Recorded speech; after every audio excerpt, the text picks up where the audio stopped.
আজকে হিজবুত তাওহীদ ছাত্র forum student ফোরামের এই ঐতিহাসিক সম্মেলন, প্রথম সম্মেলন থেকে বাংলাদেশের কলেজ বিশ্ববিদ্যালয়ের সকল স্টুডেন্টদেরকে বলতে চাই, যদি তোমরা সত্যিকার অর্থে একটা সমাজকে পরিবর্তন করতে চাও, যদি তোমরা সত্যিকার অর্থে এই দেশ থেকে দুর্নীতি, অপরাজনীতি, উগ্রবাদ, সাম্প্রদায়িকতা, ধর্মান্ধতা ইত্যাদি যদি তোমরা দূর করতে চাও, তাহলে আসো মানুষের তৈরি মতবাদ বাদ দিয়ে আল্লাহর দেওয়া বিধানের উপরে একটা বিপ্লব সৃষ্টি করো।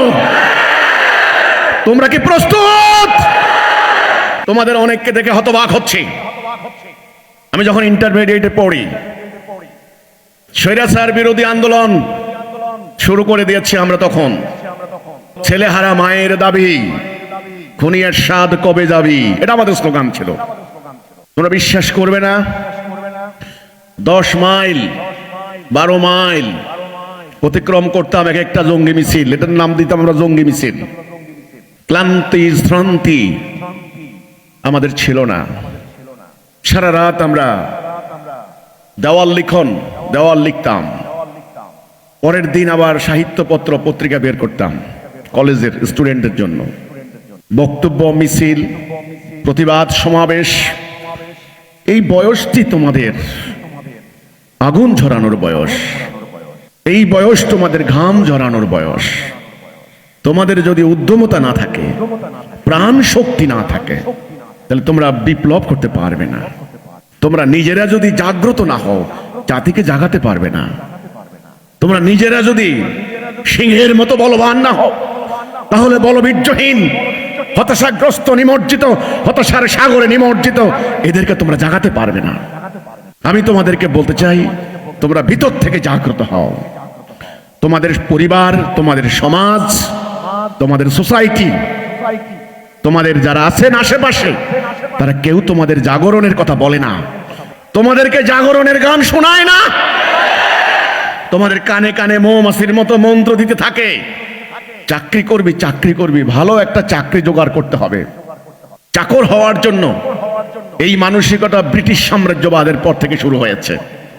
আমরা যখন রাষ্ট্র ক্ষমতা থেকে বিতাড়িত হলাম, আমরা যখন জ্ঞান বিজ্ঞান থেকে যখন আমাদেরকে বিতাড়িত করে দেওয়া হলো, আমরা দুনিয়াকে শাসন করতাম, সেই জাতিকে যখন চাষা ভুষার জাতিতে পরিণত করে দেওয়া হলো, তখন আমাদের কৃষক বাবা, আমাদের শ্রমিক বাবা, ঘরে ভাত নাই, গায়ে কাপড় নাই, লাঞ্ছিত অপমানিত।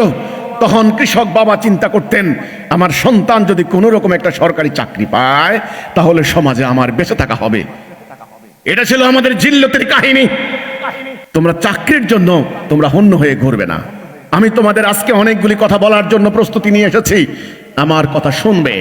আমি তোমাদেরকে জাগাতে এসেছি, তোমাদেরকে মারতে আসি নাই। তোমরা নিজের খাবারের চিন্তা করবে না, তোমরা নিপীড়িত জনতার খাবারের চিন্তা করবে। তোমরা নিজের আহারের চিন্তা করবে না, লক্ষ জনতার মুখে আহার দেওয়ার চিন্তা করবে। যদি তুমি নিজের আহারের চিন্তা করো, তাহলে তোমার ভাত খেতে তোমার কষ্ট হবে। তুমি দেখো, একটা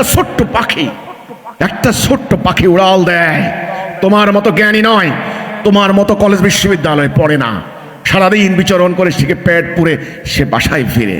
কাজেই তুমি আল্লাহর খলিফা, আল্লাহর প্রতিনিধি, তুমি নিজের পেটের চিন্তা করবা না। যারা নিপীড়িত জনতা, যারা বুভুক্ষ জনতা, যাদের পেটে ভাত নাই, তাদের চিন্তা করো, আল্লাহ তোমার চিন্তা করবেন। বিপ্লবের মন্ত্র হবে কি? লা ইলাহা ইল্লাল্লাহ। বিপ্লবের লক্ষ্য হবে কি? মানবতার মুক্তি। মানুষ যেন দরজা খুলে ঘুমাতে পারে। বিপ্লব কারা করবে? মুমিন।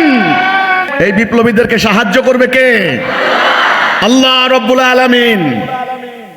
এই বিপ্লবের ঘোষণা আজকে এই তারুণ্য সভায়, এই স্টুডেন্ট ফোরামে, বিভিন্ন কলেজ বিশ্ববিদ্যালয় থেকে আগত স্টুডেন্টদের মাঝে আমি দিচ্ছি। প্রথম কথা হলো, স্টুডেন্টরা, ছাত্ররা, তোমরা যারা লেখাপড়া করছো, তোমাদের মতো হাজার হাজার স্টুডেন্ট তাদের জীবনের উদ্দেশ্য তারা ঠিক করে নিয়েছে, তারা লেখাপড়া করবে, খুব কম্পিটিশন করবে, দিন রাত পড়বে, গণিত, ইংরেজি, পদার্থবিজ্ঞান, রসায়ন বিজ্ঞান, আরো অন্যান্য সাবজেক্ট আছে, এগুলি ভালো করে পড়বে। হ্যাঁ, জুওলজি, বায়োলজি ইত্যাদি, ফিজিক্স, কেমিস্ট্রি ভালো করে পড়বে, খুব লেখাপড়া করবে। লেখাপড়া করে কি করবে? হয় মেডিকেল কলেজে চান্স পাবে, নাহলে ইঞ্জিনিয়ারিং কলেজে, আর না হলে বিভিন্ন ইউনিভার্সিটিতে তার লেখাপড়া করবে। আচ্ছা, বিশ্ববিদ্যালয়ে লেখাপড়া করে কি করবে? যে কোনো মূল্যে হোক, ডান বাম দেখবো না, উত্তর দক্ষিণ দেখবো না, একটা বিসিএস পরীক্ষা দিতে হবে, 1 মিনিট সময় ব্যয় করব না, একেবারে কোনো দিকে তাকানোর টাইম নাই, জানালা দিয়ে একটু দেখবো না কি হচ্ছে। আমি দেখছি তো, আমার জীবন থেকে নেওয়া এটা। আমরা যখন বিশ্ববিদ্যালয়ে পড়ি তখন তোমরা জানো 94-এ আমি সারা বাংলাদেশে প্রথম শ্রেণীতে প্রথম হয়েছিলাম। আমরা তখন উত্তাল, আমাদের এই মাত্র স্বৈরাচারের পতন ঘটলো, তখন আমরা নতুন বাংলাদেশ নির্মাণের জন্য আমরা তখন আন্দোলন করছি। আর আমাদের দোস্তরা করছে কি, দরজা জানালা বন্ধ করে মাঠে কি হচ্ছে, কোথায় কি হচ্ছে খবর নাই, লেখাপড়া লেখাপড়া লেখাপড়া করছে। বিসিএস পরীক্ষা দিল, ঠিক সে বিসিএস পাশ করে ফেললো। এখন সে কোনো একটা, আগে তো ম্যাজিস্ট্রেট ছিল, কোনো একটা জাজ বা কোনো একটা মানে সচিবালয়ের কোনো একটা দায়িত্বে আছে। যাই হোক, তো শিক্ষিত লোকদের মানে স্টুডেন্টদের জীবনের উদ্দেশ্য হচ্ছে চাকরি করা। চাকরি করবে, দুনিয়াতে যশ খ্যাতি অর্জন করবে, ফ্যামিলিকে সমৃদ্ধ করবে, টাকা পয়সা রোজগার করবে, আর সুযোগ পেলে টাকা লুটপাট করে নিয়ে এই দেশের কৃষক শ্রমিক জনতার যারা কষ্ট করে কলেজ বিশ্ববিদ্যালয়ে এদেরকে পড়ানোর জন্য খরচ যোগায়, এদের টাকা লুণ্ঠন করে দিয়ে তারা বিদেশে পাচার করবে। তাহলে এখন সকল শিক্ষিত লোকের মানে স্টুডেন্টদের জীবনের উদ্দেশ্য হচ্ছে, লেখাপড়ার শিক্ষার উদ্দেশ্য হচ্ছে কি? টাকা রোজগার, চাকরি, ভালো থাকা, ভালো খাওয়া। ভালো থাকা, ভালো খাওয়া, এটা কি খারাপ কথা? এটা তো খারাপ কথা না, কিন্তু এখানে একটা কথা আছে। শিক্ষার উদ্দেশ্য যদি শুধু ব্যক্তি কেন্দ্রিক হয়, স্বার্থপরতা হয়, আত্মকেন্দ্রিক হয়, সেলফ সেন্টার্ড হয়, তাহলে এই শিক্ষিত লোক আর পশুর মধ্যে কোনো পার্থক্য নাই।